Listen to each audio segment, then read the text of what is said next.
Let me know, guys, once you see my screen. Am I audible? Yes, yes, Okay.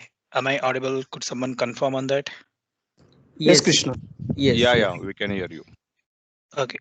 Good morning, good evening. I don't know which part of the world you are. I'm in East EST time zone, so it is almost like bedtime to me. uh, Thank you for your time for joining me today. Uh, Today we will be discussing about debugging and monitoring in Power Apps. Before we go into the topic, a quick introduction about me. I'm Krishna Vandanapu. I have 16 years of IT experience. I'm a Power Platform, Power Apps community super user. I'm a proven Power Apps and Power Platform lead. I have contributed 280 plus solutions in the Power Platform, Power Apps, and Power Automate community.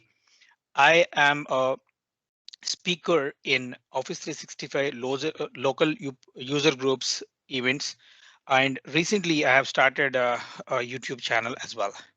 And I am recently last November I got MVP award. I have completed my certification as on MS 100 and MS 101. That is quickly a quick introduction about me. Okay, let's go on to the main agenda of today: debugging and monitoring in Power Apps.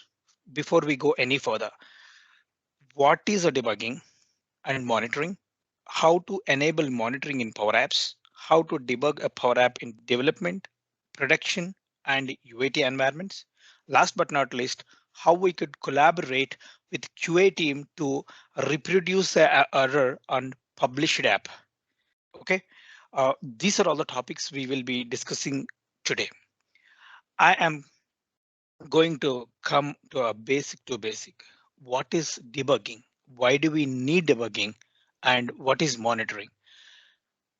In any development world, if we go back to the classic development, so what we all know, which is development with Visual Studio or development Visual Studio Code, we always know how to debug our code when we write code, be it as a client side or be it as a server side development with the help of a functional keys. But the challenge here with Power Apps is Power App is not running on top of IDE. What is IDE? Visual Studio is a IDE. It's a setup we install on our local machine. On top of that, we implement our solutions.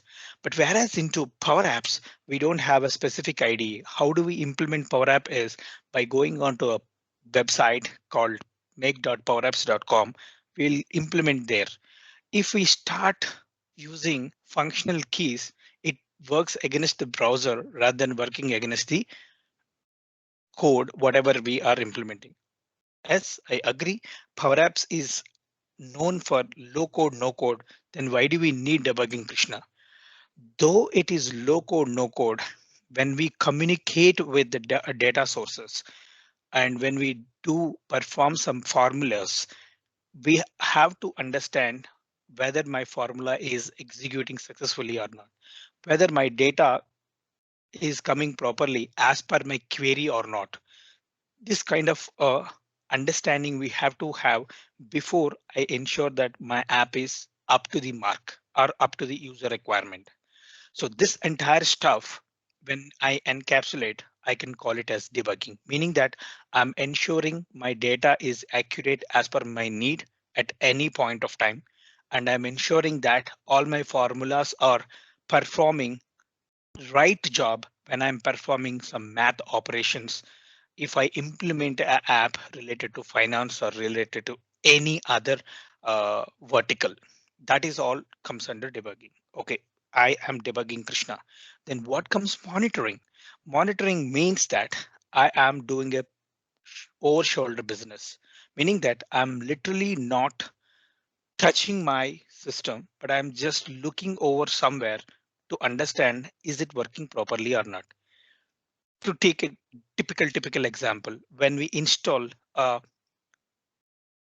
probably a fan, we just look at the fan for some time, seeing like whether it is oscillating properly or not, which is called we are monitoring.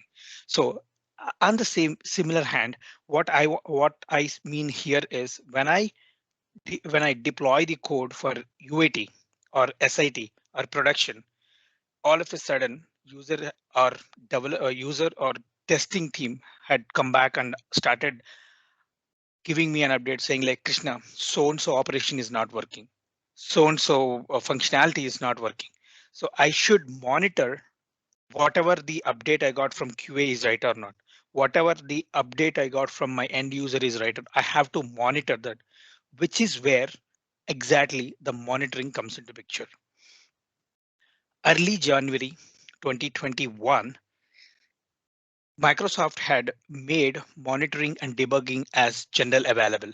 We all know the cycle in Power Platform is preview, preview, experimental, and then it says GA, correct? So when it comes into this debugging and monitoring was there in preview phase for about 1 year, and Microsoft has heard all the various inputs, all the enhancements from across the world, and they enhanced that feature to meet up to the user requirement. Now, early January 2021, it became general availability, which is fire good. How to enable monitoring in Power Apps, Krishna? There is nothing we have to do. We all know that when a feature is generally available in Power Apps means it by default comes into under Studio. Under Studio, where it has to be found, where it has to be identified, which is what we will see in a minute. Also, at that time, we will also see how to debug. Before we go any further, what we are going to cover is how to monitor or debug data connections, screen load metrics with the help of debugging and monitoring. What I'm getting is these are all the aspects I'm getting. I can also look at the delegated versus non-delegated queries performance. Also, there is a beautiful function called trace. With the help of trace, I know what is happening at each and every I can monitor or I can debug what is happening at each and every stage, which is very helpful, especially when we are performing monitoring on a UAT deployed solution or a production deployed solution. Not but not least, we all know there are two verticals in Power Platform, Power Apps, which is Canvas, and model driven apps. Does this debugging and monitoring works on model driven also, Krishna? Yes, seamlessly it works. Okay, having said all those things, enough theory, let's jump on to practical. How we could do is something I will show you. In my words, debugging is various ways. Let us learn all the ways of debugging. Stage one of debugging, I call it as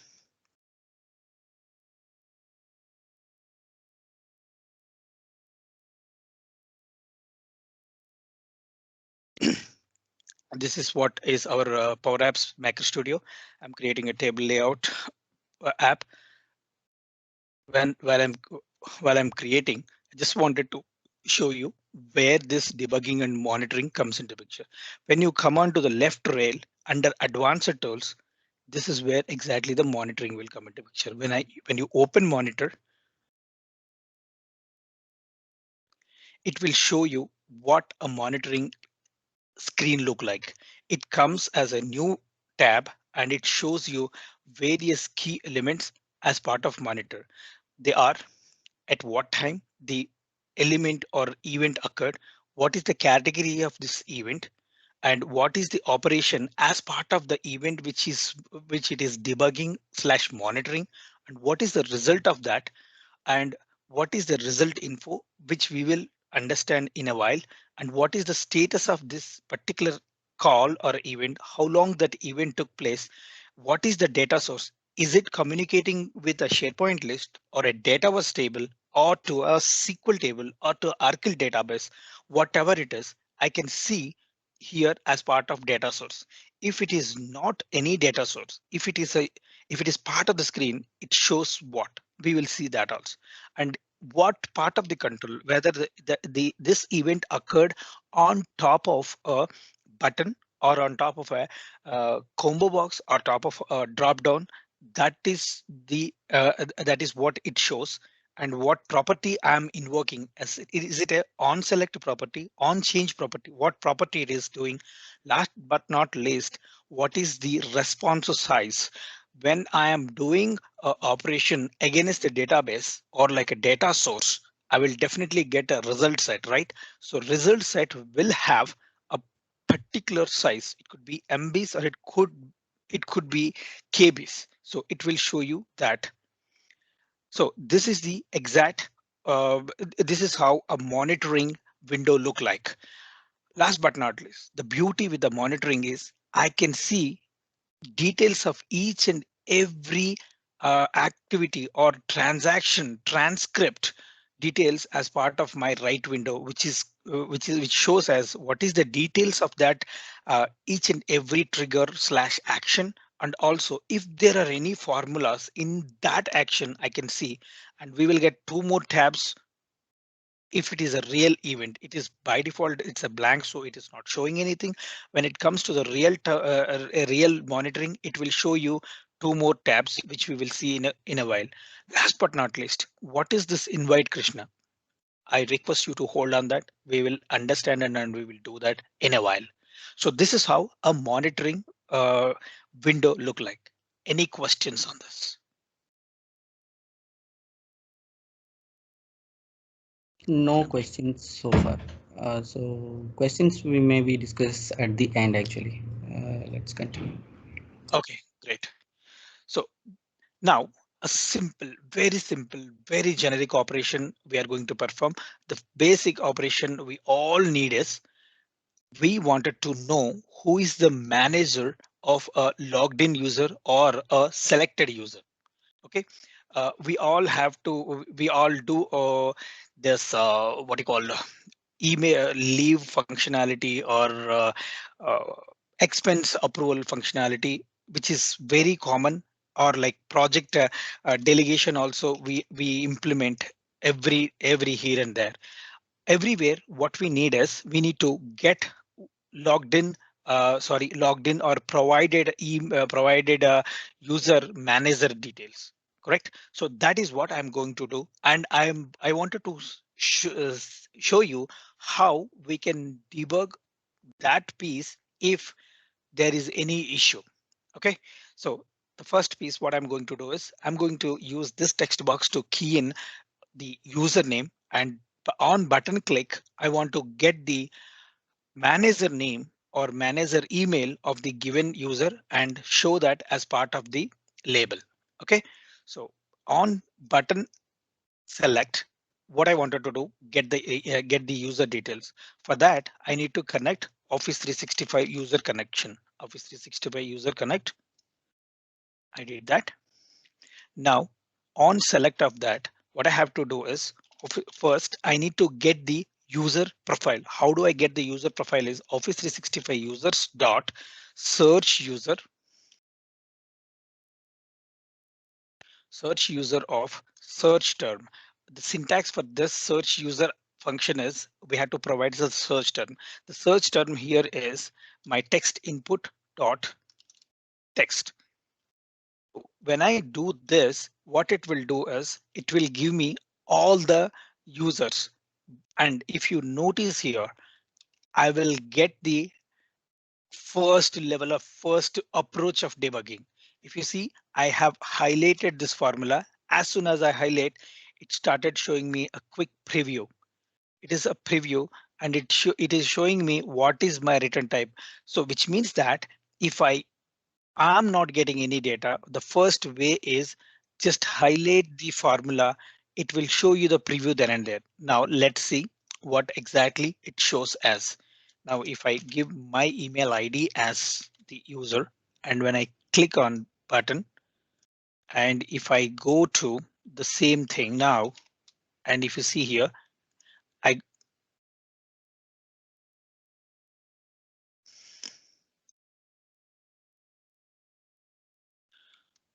select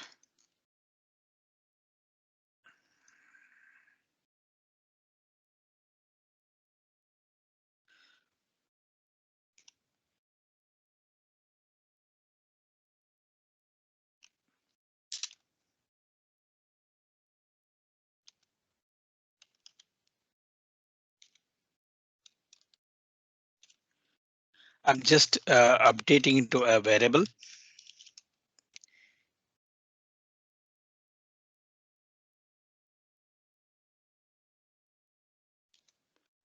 And that variable, if I see here, it shows as a table. And if I just put it like that, and if I highlight this, that is a table, and that table has the ideally it should get the data. For some reason it is not working. What happened all the way? Okay, let me take the existed app which I have already implemented rather than that.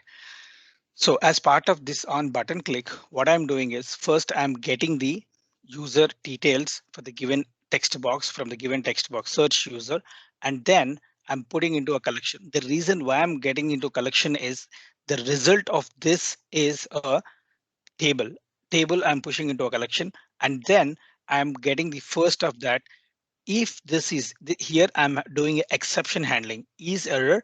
If it is error, then I'm showing as there is no manager. If it is not error, then I'm getting the manager for that user. If I just debug this, if I enable monitor on top of this,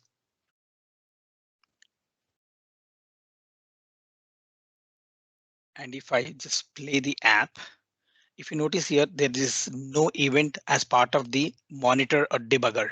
Now, if I just say my email and just say Krishna, I got the manager detail, and I am also showing the manager profile picture here.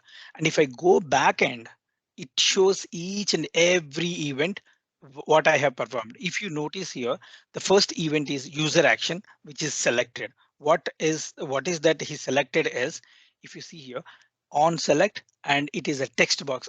If you notice, I highlighted my text box. So on this control on select, what is the event type? The category of the event is user action.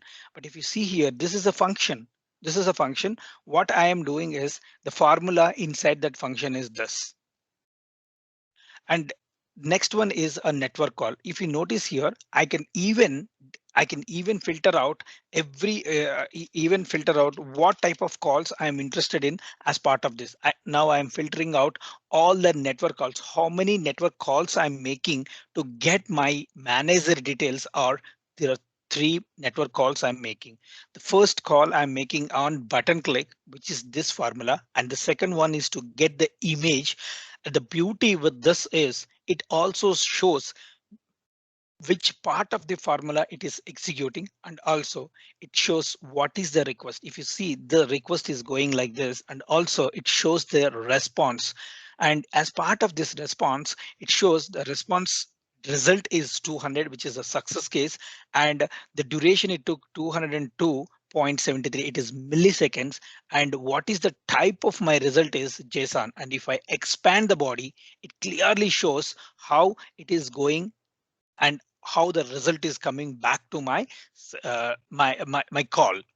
Okay, this is how I can immediate. If you notice here, the reason why I got this ASCII character is I am getting the photo. In this, I'm getting the image.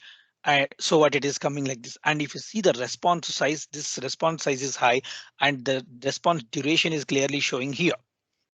This is very good. This is a success scenario. If I don't want that, if I want to say, if I want to, now I cleared out the scenario. Now I've cleared out this. Now I'm going to see what happens if I try for a non-existed manager and how it will look like.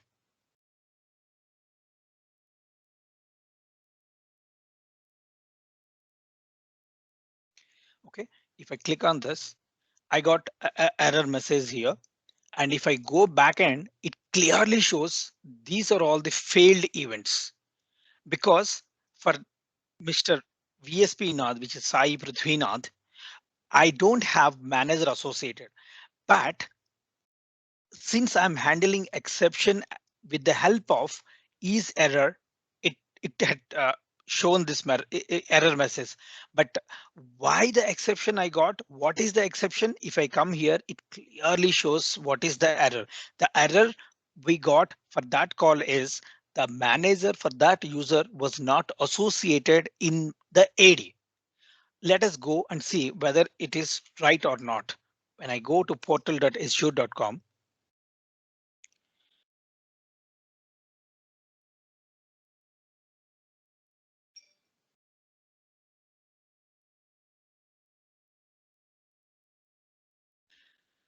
this is the user and I don't have manager associated with it, which is fairly perfect.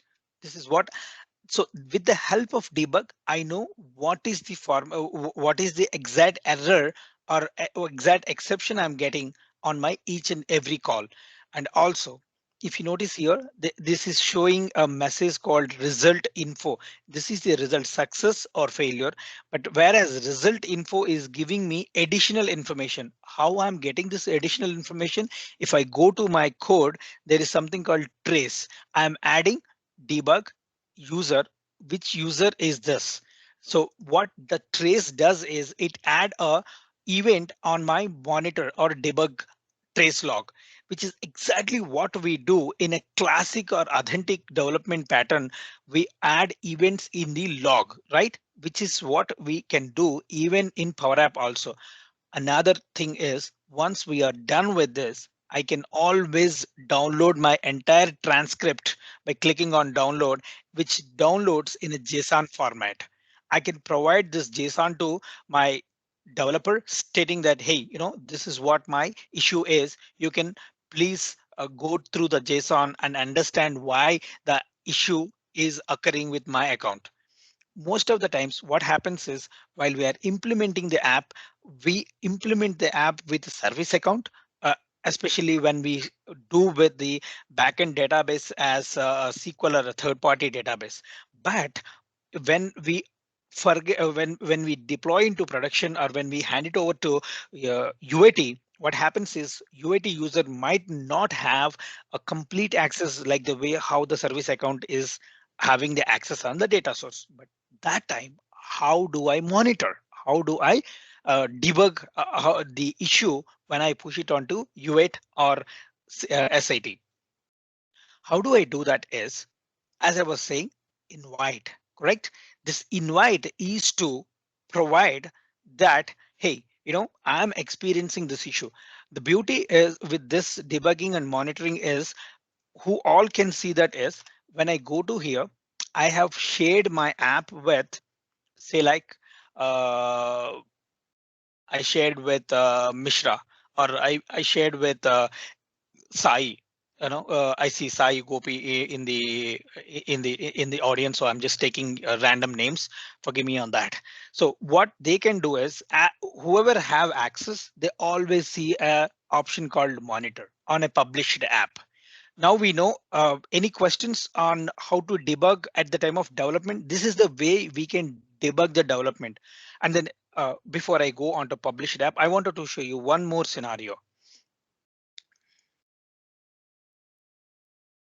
We always add a new control in the old apps which are say like 2 years old. When I add a new text box will get add, but there is a property called delay load. Delay load by default comes false. If I make it as true, delay load true, what happens is the compiler waits until user stops keying in. The difference between those two is now I made the delay load as true, right? So if I just say that now text input, what is this control name? Text input dot text. The difference between that and this is I made the text in delay load true, right? I stopped typing, then only it started showing the message. If I say delay load false, it will be immediate. The reciprocation is immediate. Now I say false. And if I come back and say, see the moment I'm typing, it is reciprocating on my label. But earlier it did not reciprocate. Why I'm focusing on this property now is this is very important when we are implementing search on top of a gallery with a text box. If you do not disable that delay, if you do not enable the delay load, see what happens. Now I have not enabled delay load, and what I'm doing is on this gallery, I'm performing a filter with respect to my text inside this text box. If I go here and say like, if you see here, the dynamically it is changing the value here. M, I got, sorry, M I got 6, MO I got 4, I got 5. And if I say module space 4, I got only one record. But what happens behind the scene is it makes n number of network calls. It makes n number of network calls. This explicitly user won't see a performance if the data set size is small. Imagine if the data set size is huge, I'm making that many number of calls. How do I know? Is we as a maker of the app, we should always use debugging monitoring tool to understand is my app is performant or not? Am I making necessary calls or not? Now, if I clear this, and just for our understanding, I cleared the complete. Now again, I'll clear this. Now, if I say M, see that it makes calls in a minute or so. Come on. Okay. ODULA.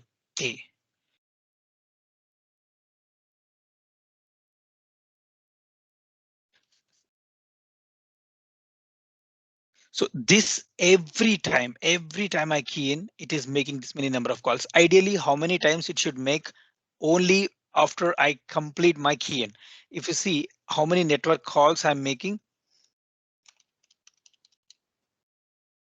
this many number of network calls I'm making.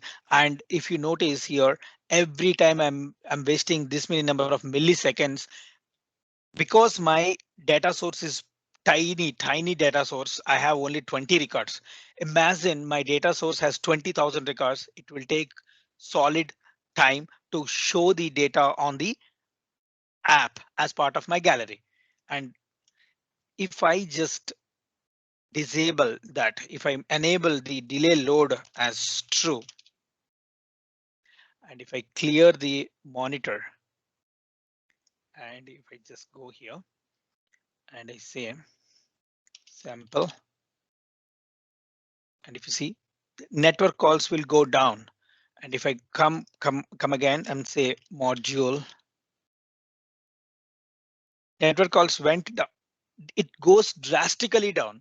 So always this is how we will be able to understand my app is performing or not. Believe me, this debugging tool helps you to ensure that your app is performant at any point of time. Okay, last but not least, we always commit a mistake of adding user profile picture as part of a gallery by making calls to user profile photos Office 365. My friends, every time it makes a call. If you see here, every time it makes a call to the network, call to Office 365 group, Office 365 data source to get the user profile picture. I would strongly say try to convince the user not to show the user profile picture because it is an expensive call. It is a network call and it is an expensive call. Okay, that that is how I can debug my app when it is in the development or maker time. Okay, I'm done. I have implemented all the exceptions like the way I want. Now I have pushed into UAT, and UAT team started complaining that Krishna, this is not working. Krishna, that is not working. But I am not convinced. I wanted to see why it is not working. But I have a legal, sorry, DLP policies or internal policies that I should not edit the app when I push it into UAT. How I can monitor that? How I can monitor that is if you come here, there is something called monitor on a published app. Now we have learned how to do a debugging while I am making the app. Now I am showing you how to monitor on a published app. Select that, click on this monitor, or you can as well click as part of this ellipsis, click on monitor. When you click on monitor, it will open the monitor. from here ask the tester or the end user to play the app. When you click on play published app, that is when it will start adding monitoring. If you see this published app session, this started monitoring on top of my existing app. Sorry, published app. Now it clearly shows, hey boss, you are connected to a monitoring debugging session. This session, those in the session will see events generated by the app, including any confidential data, any data. So we have to be vigilant when we are doing that. And the difference between monitoring on a maker time and the published app is we will clearly see whether these events are getting logged or not with a red recording icon. Okay, now I have given it to, I asked the UAT guy to do that. Very good. But how can I see this comes on his screen? How can I see, how can I monitor from my side is that is where is the invite comes. Now I'll say invite. I will be adding David Wilson, as assuming that David Wilson is my developer. So the UAT or the QA team has to provide this link, because using this link only I can monitor the log of this published app session monitoring event. Copy this link. Now I'm opening a private session over here, new private window. In this private window, I'm asking David to log on to that session, log on to the URL to see events from his side.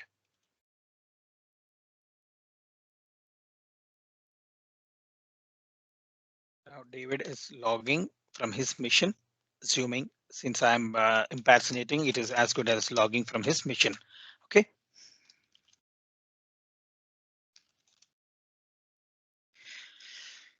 If you see here, David will see monitoring window. He will not see the app window. Now he will see monitoring window and it clearly shows it's a guest session. Okay. Now if I come, if I just minimize this and if I start working on over here, say like Krishna and say get this event.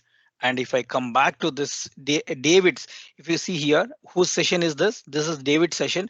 David can see each and every event, what my QA team is doing. Now QA team is has performed one operation, which is a success operation.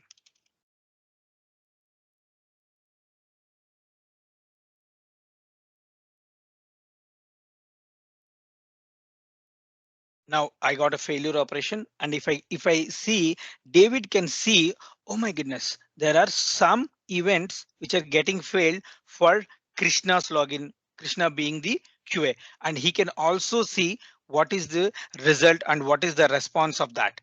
See this response. Okay, Krishna. Now David will update. He can update Krishna that okay, Krishna, whatever you are complaining is right. The reason why you are getting is the particular user you are trying to search at this moment has not configured with the proper user. Okay, this is how I can understand what exactly it is. Uh, but Krishna is David is not convinced. David says like no, this operation is working with my developer. Let me patch my developer in to perform from developer side.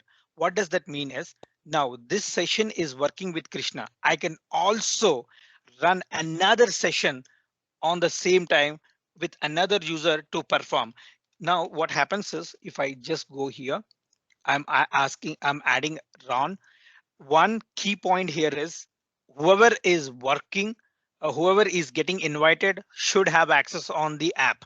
Okay, now this time I am asking Ron to try this app from his section, from his account. Remember guys, what we are doing earlier, we monitored the log, but this time I'm asking Ron to execute the app. This time, if you see, the behavior is completely different. It will load the app now. Earlier, it load the monitoring. This time it will load the app.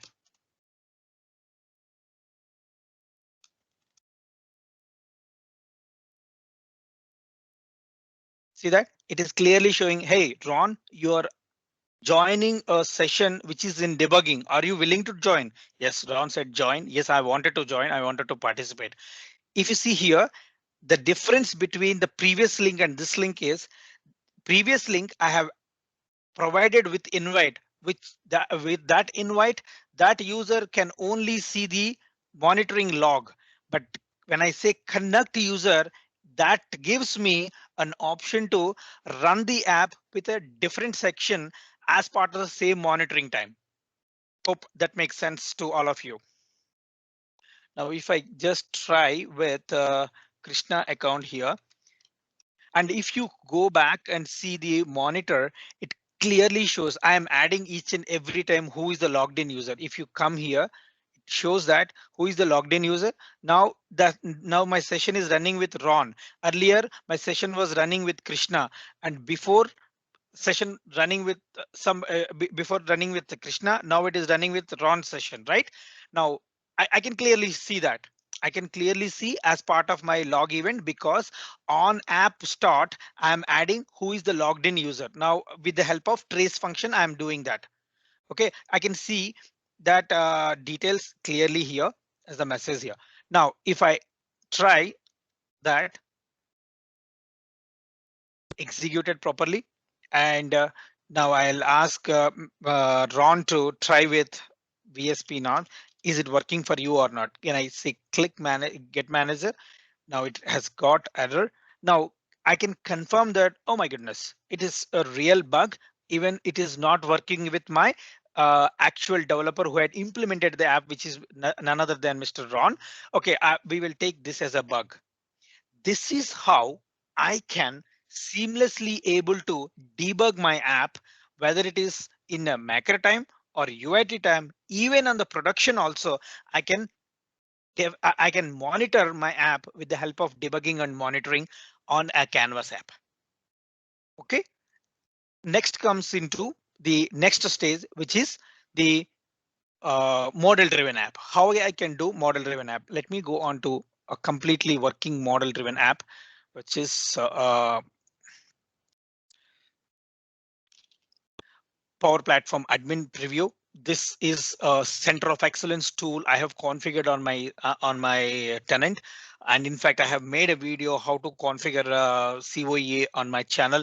Whoever is interested to uh, learn how to implement COE, I have explained step by step there. Okay, now it comes to monitoring on top of a model driven app. Everybody can see that it is a model driven app. Now I'm monitoring on top of model driven app. Click on model driven app monitor.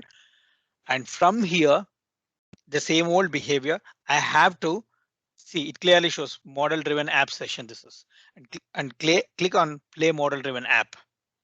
And the time it started here, see this shows us join. Okay, I'm joining, but this time it is not showing that red recording icon because the model driven app behavior is completely different. Okay, now if you come here, there you go. It shows each and every event. If I go on to apps, these are all the apps and the flows, and each and every click of the user, it will get log. So this is how I can monitor both Canvas app and Power App. Debugging also I can do. When I can do debugging on model driven app, when I'm implementing with the API calls or when I add a JavaScript, how it is behaving in a model driven app, I can debug with the help of debug and monitoring tool, I can do that. Having said that, are there any limitations, Krishna? Are there any limitations, Krishna? At this stage, the limitations are very minimal. That if you notice here, at the time of me sharing the app, I was using this invite option, right? Invite works only for one user. I cannot invite for more than one user as of today. Maybe down the line they might extend to multiple users, or maybe it is my trial tenant, it is not working. What I have noticed is I cannot invite more than one person at a time when I want to invite my developer to look at the monitor. That is one limitation. And coming to enhancements in future, Microsoft is planning to enhance this debugging and monitoring by adding monitoring variables. What exactly that monitoring variables are, I can add a variable as part of my trace and I can increment the variable and I can see the how the variable value is incrementing or how the variable value is behaving on the runtime. And another feature we can see down the line is adding a watch feature as part of my debugging and monitoring tool, which is exactly the similar way it works when you see in Visual Studio. In Visual Studio, I can add a watch monitor on a variable which will come beneath and it changes the value, right? So the same behavior I can see even in my Power App Maker tool also on top of monitoring and debugging. Having said that, I'll open the floor for questions. This is my contact information and that is my YouTube channel. Now the floor is open for questions.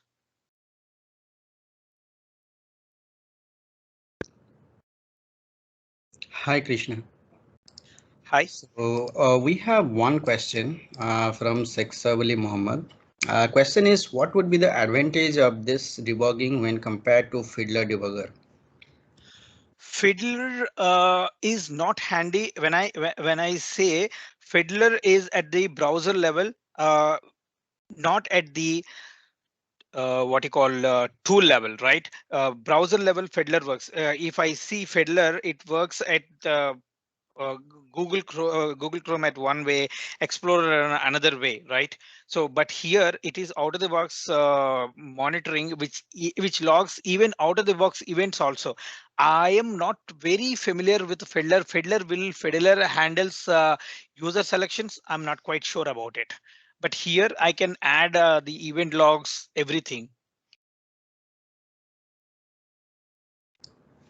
Okay. So we can say it is within the platform, we can get the monitoring feature. That's what we can say. Exactly, Yeah. exactly. Yeah, I think Sexavali, I think this address your query. Any further queries, you can open up your mic, you can ask, or you can text in the chat window. Yes. Yeah.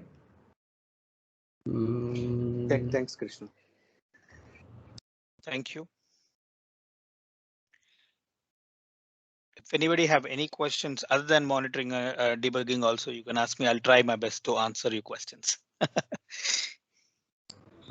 Krishna, this debugging and monitoring Uh-huh. for the model-driven apps, will it Mhm. in that means suppose one event may trigger in client side and at the same time it will go some flows and then some plugins. So will it do you need to configure all these things or it will No, do that is the beauty with the monitor. It handles each and every click.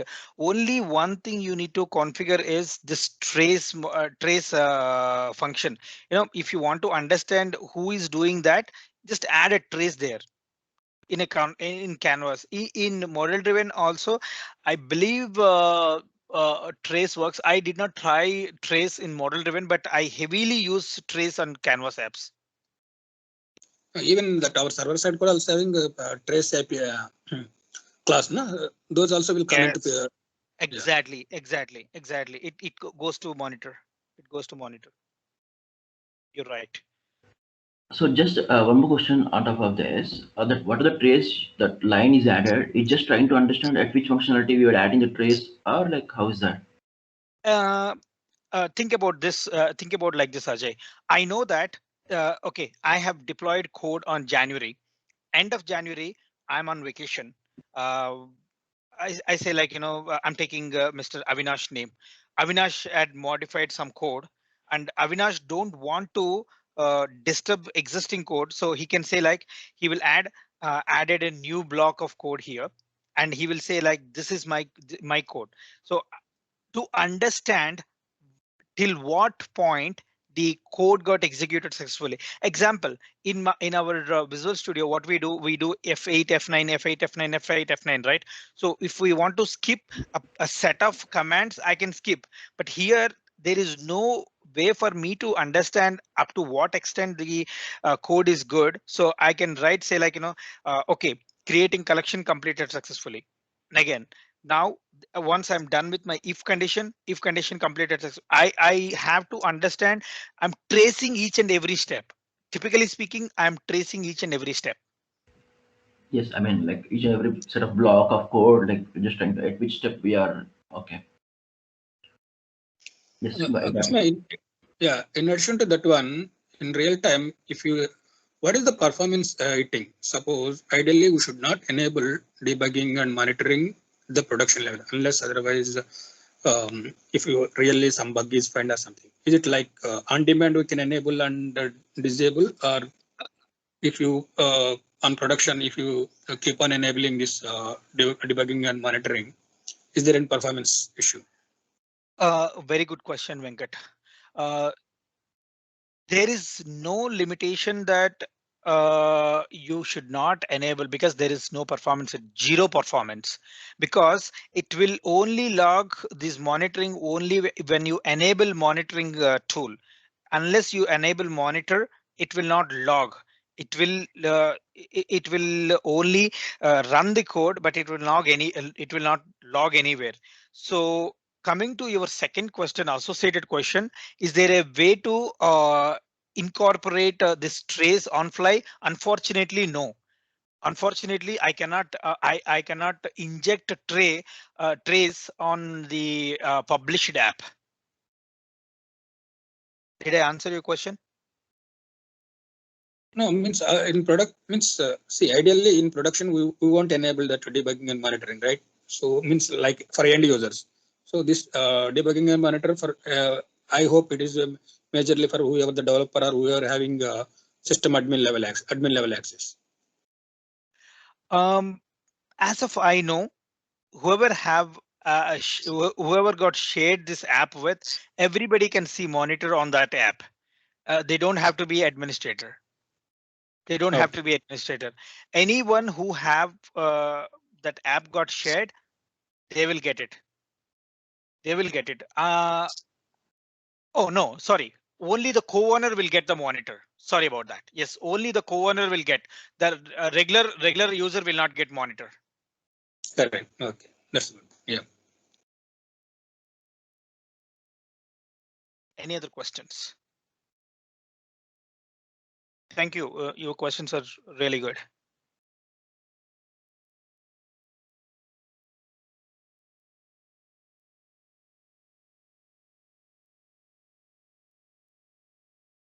We have 5 minutes left. If any question, anybody can open up their voice and ask. And yep. Yeah. I Last question from my end. Last question from my end. It is looks like Azure Insights, wherever like and whoever administrator then publish these kind of things. So is there any possibility to write on top of this debugging monitor and generate the report kind of thing, like this kind of daily health check, automating the daily health check of the system application? Azure Insights is very powerful, my friend. When you compare with this, Azure Insights is very powerful. Azure Insights can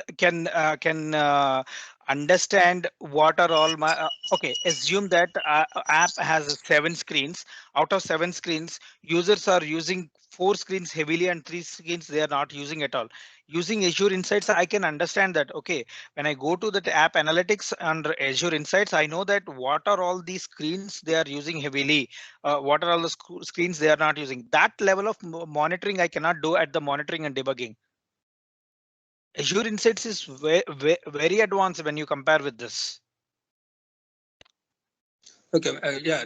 So I just want to know that on top of this debugging and monitoring logs, is it possible to generate report or like if any error happened, automatically trigger mail to so?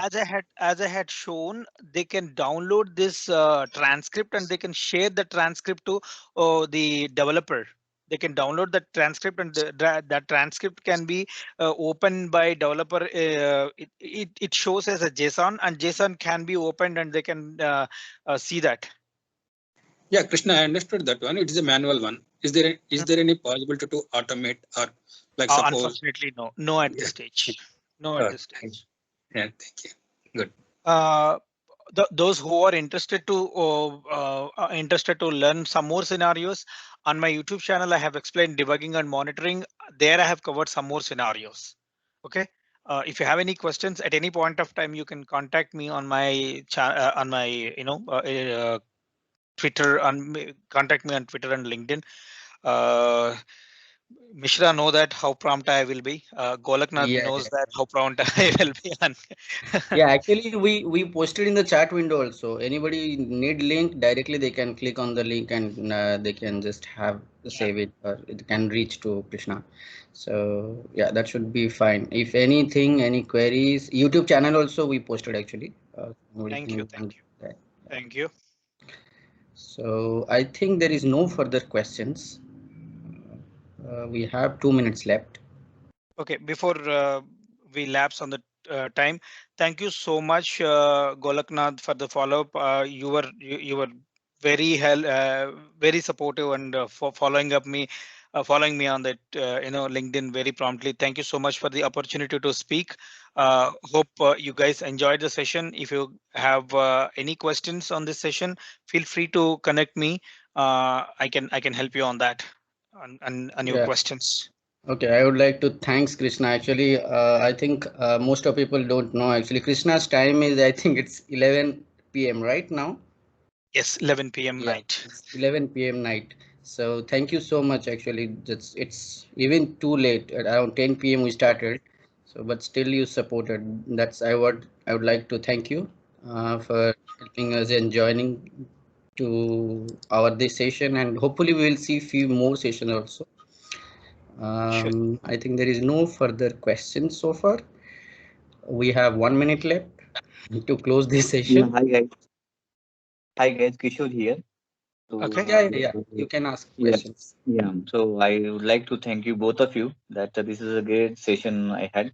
I just have a question is not related to this session, but I'm new to the Power Apps and like Azure and all these things. I'm formally working in Dynamics CX from last 10 years. But moving forward to the 65 FNO, I am also learning this Power Platform.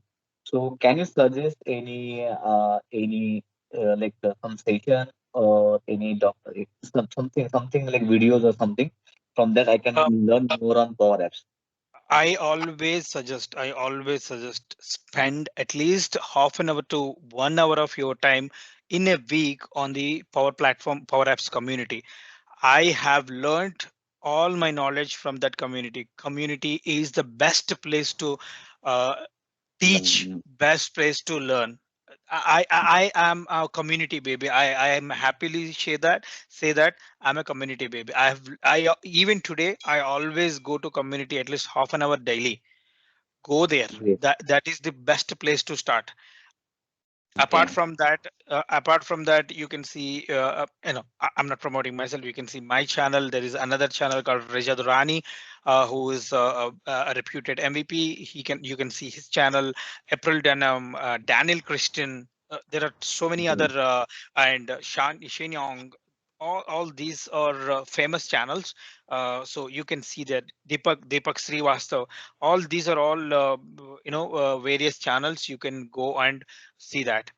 This is my YouTube Okay. channel. If you want to just start, some of the topics are not basic, but I always create videos on top of the repeated questions in the community. I always go on the Okay. community. I'll see that what are all the repeated questions, what are all the pain points for the Power App makers. I look into and I create a video on that. Great. That's my strategy. Yeah. And how can I do the practice? Where can we get some platform where we can do the practice of Power Apps and this all You technology? can always register for Office 365 free tenant. Microsoft is giving a developer tenant for 3 months. Ideally, Okay. it was 6 months. Now they pulled down to 3 months. Okay. They are doing a very good job on that side. Say like you create a tenant, and if you are using Okay. the tenant, they will extend your trial version as long as you are using it. Uh, Typically Okay. speaking, the tenant which I'm using for free from last 2 years. Oh, great, great. Not even 2 years, more than 2 years, I would say. So what they do is they closely see whether they are really using this tenant or not. If they say that they notice that they are not, they notice there is no log on that, they will shut down the tenant. So that is the best way. And Power Apps, Power Apps is free as long as you are using the standard connectors. When you start using premium connectors like DataVerse and the SQL, that is where you will have to spin the spin license, premium licensing model. Otherwise, it is absolutely free. Okay, great, great. Thank you very much for the information. I think this information also helpful for all our members who are attending this session. So thank you guys. Thank you very much. Thank you so much. Once again, thank you so much, Golaknath, for the follow-up and the opportunity. Looking forward to see Thank some you. more. Thank you. Thanks, Krishna. Thanks, Thank you so much, and it's a really great session. I think everyone knows something extra, because we must have saw this monitor window newly added, but don't know how to operate that, how to do all those things. But it's really insight helpful to everyone, and even to me also. So I think we are already 3 minutes ahead. So Last but not least, before yeah. we leave, I wanted to say one thing. Debugging and monitoring had saved my life many times when the QA team started abusing that app is not working, not working properly. That is absolutely their understanding issue. Using that connect and invite invite options, I have asked them to invite me when I started monitoring that whatever they are logging as a bug, it is not a bug. It is absolutely their understanding issue. So that helped me a lot. So I heavily use this debugging, especially the app when the app go on to production and the QA time. Okay. Okay. So here we're winding up the session for today. Prashant, anything from your end, or we will wind up the session? I think I can see.